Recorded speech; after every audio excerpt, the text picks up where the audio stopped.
Hello everyone, welcome back to banking technique. थोड़े दिन पहले मैंने एक पोल कंडक्ट किया था जिसमें कि मैंने पूछा था कि मुझे सबसे पहले कौन सी वीडियो रिलीज करनी चाहिए। मैं 3 वीडियोस बनाने वाला हूं। तो सबसे ज्यादा वोट जिस वीडियो के लिए आए थे वो था मेंस अप्रोच, एंड जो सेकंड हाईएस्ट था वो था एक्सटेंशन के ऊपर। तो आज आपको काफी कुछ पता चलने वाला है कि एक्सटेंशन होता क्या है, क्योंकि मैं चाहता हूं कि मेरी वीडियोस को जो भी देख रहा है वो हर एक चीज समझ पाए, चाहे वो बिगिनर ही क्यों ना हो। एंड एक्सटेंशन के ऊपर काफी कुछ सवाल हो सकते हैं, जैसे कि ये कब हम ले सकते हैं, डॉक्यूमेंट वेरिफिकेशन मेडिकल के बाद या पहले, या फिर ये कोई भी ले सकता है क्या, या हमें कोई वैलिड रीजन देना पड़ता है, या किस तरीके से ये सारा प्रोसेस होता है, इसके नेगेटिव इम्पैक्ट्स के अगर हम लेते हैं तो, या फिर हमें ये लेना ही क्यों चाहिए, इसमें क्या पॉजिटिविटी है, वो सारी ही चीजें मैं आज के सेशन में डिस्कस करने वाला हूँ। तो let's start with our video.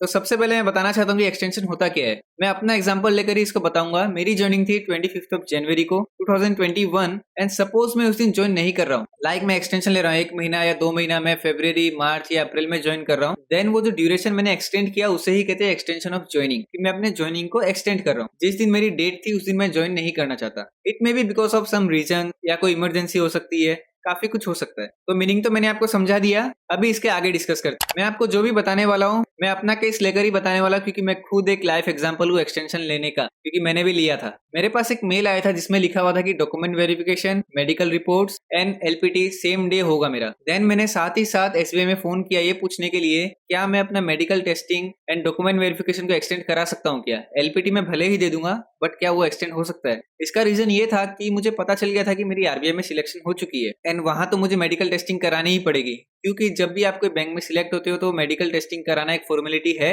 And उसका एक्सपेंस आपको खुद को बियर करना पड़ता है। तो अगर मैं यहाँ कराता तो इधर भी मुझे देना पड़ता, जब आरबीआई में होता तब भी मुझे देना पड़ता, तो मेरा डबल एक्सपेंस हो जाता। तो उन्होंने स्ट्रेट फॉरवर्ड मना कर दिया, एंड ये कहा कि आपको रिपोर्ट्स लेकर ही आना पड़ेगा और कोई उपाय आपके पास नहीं है। एंड एक्सटेंशन अगर आप लेना चाहते हो तो वो आप बाद में बात करके ले सकते हो, वो एक अलग चीज है, लेकिन ये आपको करना पड़ेगा। एंड आपके मन में और एक सवाल आ रहा होगा कि मेरा अगर आरबीआई में हो ही गया तो मैं इसमें फालतू के पैसे वेस्ट करके क्यों जाना चाहता था। आप एक चीज याद रखिए कि जब तक आपकी ज्वाइनिंग नहीं हो जाती, मीन्स आप बैंक में एंटर नहीं कर जाते, ऐसे 1000 रीजन हो सकते हैं जिसकी वजह से आप क्या पता रिजेक्ट भी हो जाओ। उसके चांसेस 0.001% होंगे, लेकिन आप उसको नेग्लेक्ट नहीं कर सकते। अगर आपके हाथ में कोई सिक्योरिटी आ रही है या अपॉर्चुनिटी आ रही है तो उसको ऐसे ही जाने नहीं देना। तो आपका ये सवाल का जवाब तो आपको मिल गया होगा कि extension, document verification and medical के बाद ही आपको मिलेगी, अगर मिलनी भी है। अभी नेक्स्ट सवाल जो आपके मन में आ सकता है वो है क्या कोई भी एक्सटेंशन ले सकता है, या हमें लेना भी है तो क्या रीजंस देना पड़ेगा, क्या एक्चुअल रीजन दे या फेक रीजन दे। तो मेरा एक्सटेंशन लेने का रीजन, एक्चुअल रीजन ये था कि मैं एक यूट्यूब चैनल भी ओपन करना चाहता था जो कि मैं अभी रन कर रहा हूँ, एंड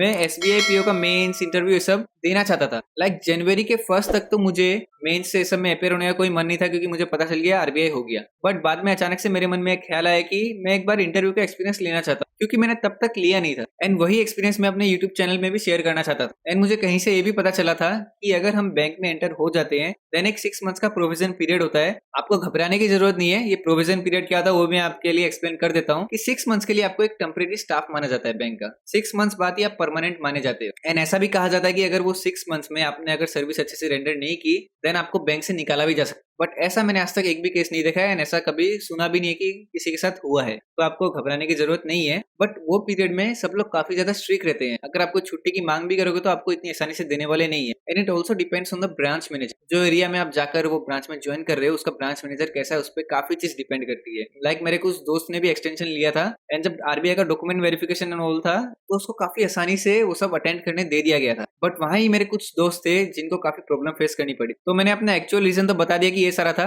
बट मैंने उनको क्या रीजन बताया वो मैं आपको बताने वाला हूँ। तो जैसे ही मैंने एलपीटी दिया, डॉक्यूमेंट वेरिफिकेशन हुआ, मेडिकल हुआ, उसके कुछ दिनों बाद मेरे पास एक मेल आया कि मेरा सिलेक्शन हो गया एंड एलपीटी ये सब क्लियर है। तो मैंने उनको एक रिप्लाई किया कि मैं अभी ज्वाइनिंग नहीं कर पाऊंगा because I have to do the preparation of SBI PO. क्योंकि मैं एसबीआई क्लर्क में ज्वाइन करने वाला था इसलिए मैंने एसबीआई पीओ का रीजन दिया। बट वहीं अगर आप आईबीपीएस पीओ एंड ऑल का रीजन देते तो हो सकता है कि वो आपका रिजेक्ट हो जाता। तो इसलिए अगर आपकी कोई इमरजेंसी है, आपको कुछ करना भी है तो सोच समझ के करना पड़ेगा। काफी सारे दोस्तों मेरे मेडिकल रीजन भी दिए थे, जबकि उनका कुछ मेडिकल रीजन था ही नहीं, कुछ और था। देने का कारण सिर्फ इतना ही था कि मेडिकल ग्राउंड पे लोगों को हाँ कर दिया जाता है। मैं आपको गलत एडवाइस नहीं कर रहा, बट जो रियलिटी है वो बता रहा, क्योंकि मैं नहीं चाहता कि आपको कोई फॉल्स इन्फॉर्मेशन मिले। जो रियल है वही आपको मिले। तो आई होप कि आपको ये चीज समझ में आ गई होगी कि आपको एक वैलिड रीजन देना पड़ेगा अगर आप एक्सटेंशन लेना चाहते हो। एंड अगर आप वो वैलिड रीजन नहीं देते हो तो ऐसा भी हो सकता है कि आपकी मांग रिजेक्ट हो जाए, बट रिजेक्ट होने के चांसेस काफी कम रहते हैं क्योंकि वो इन चीजों में इतना भी स्ट्रिक्ट नहीं है। बिकॉज ये एक रूल है एक्सटेंशन लेने का कि आप ले सकते हो कोई इमरजेंसी आने से, तो अगर वो इतना डिनाई करेंगे तो ये रूल का कोई मतलब नहीं रह जाता। तो अभी मैं आता हूँ अपने नेक्स्ट डॉट पर जो कि सबके मन में आ सकता है, वो है कि ड्यूरेशन ऑफ एक्सटेंशन। ये एक्सटेंशन हम कितने टाइम तक ले सकते हैं। मेरे केस में क्या था कि पहले मैंने 1 मंथ का लिया, ये बोलकर कि मेरा एसबीआई पीओ का मेंस आने वाला है, एंड फिर नेक्स्ट एक्सटेंशन मैंने और 1 मंथ का लिया था, ये बोलकर कि मेरा एसबीआई पीओ का इंटरव्यू है, जो कि था भी। एंड मैं ये बताना भूल गया कि मेरा सबसे बड़ा रीजन जो था, मेरे काफी सारे रीजन थे एक्सटेंशन लेने के, एंड उसमें से सबसे बड़ा ये था कि मेरी आरबीआई में ज्वाइनिंग कभी भी आ सकती थी। लाइक कुछ कुछ रीजन में फरवरी में ही ज्वाइनिंग हो गई थी, बट गुवाहाटी में केस चल रहा था, उसके वजह से ज्वाइनिंग डिले हो गई। बट मुझे लग रहा था कि मेरी भी फरवरी में आ जाएगी, इसलिए मैंने वो ज्वाइन नहीं किया। बट एसबीआई वालों को मैंने ये नहीं बताया था कि मेरी आरबीआई में होने वाली है, क्योंकि हो सकता था कि वो मेरी वहां पे रिजेक्ट कर दे एंड मेरा एसबीआई भी चला जाए, एंड अगर आरबीआई में कुछ पंगा हो गया तो वो भी चला जाए।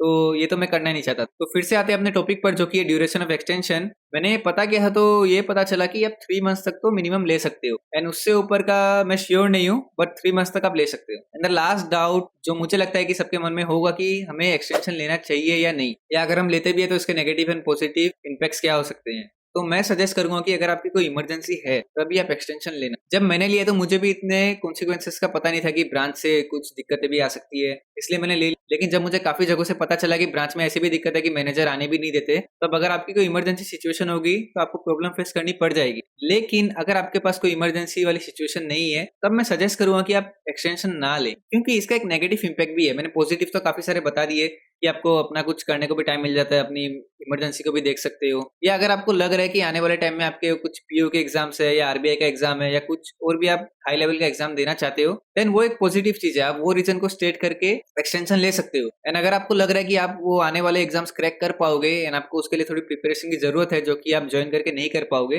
Then you can go for extension, which is a positive reason. But let's talk about the negative aspects of this extension. Suppose अभी जनवरी 2022 है एंड 3 साल बाद लेट्स सपोज आपका प्रमोशनल एग्जाम होने वाला है, तो उसकी डेट क्या होगी? जनवरी 2025। तो जनवरी 2025 में जब आपका वो एग्जाम आएगा, तो हो सकता है कि उसमें कुछ एक ऐसा क्लोज आए कि जिनका सर्विस पीरियड 3 साल पूरा हो चुका है, सिर्फ वही एलिजिबल है ये एग्जाम में अपियर होने के लिए। बट जिन्होंने एक्सटेंशन लिया होगा उनका 3 साल से 1, 2 या 3 महीना कम होगा, तो उस केस में वो उस ईयर का प्रमोशनल एग्जाम अपियर ही नहीं कर पाएंगे, जिसके वजह से उन्हें 1 ईयर का लॉस लग जाएगा।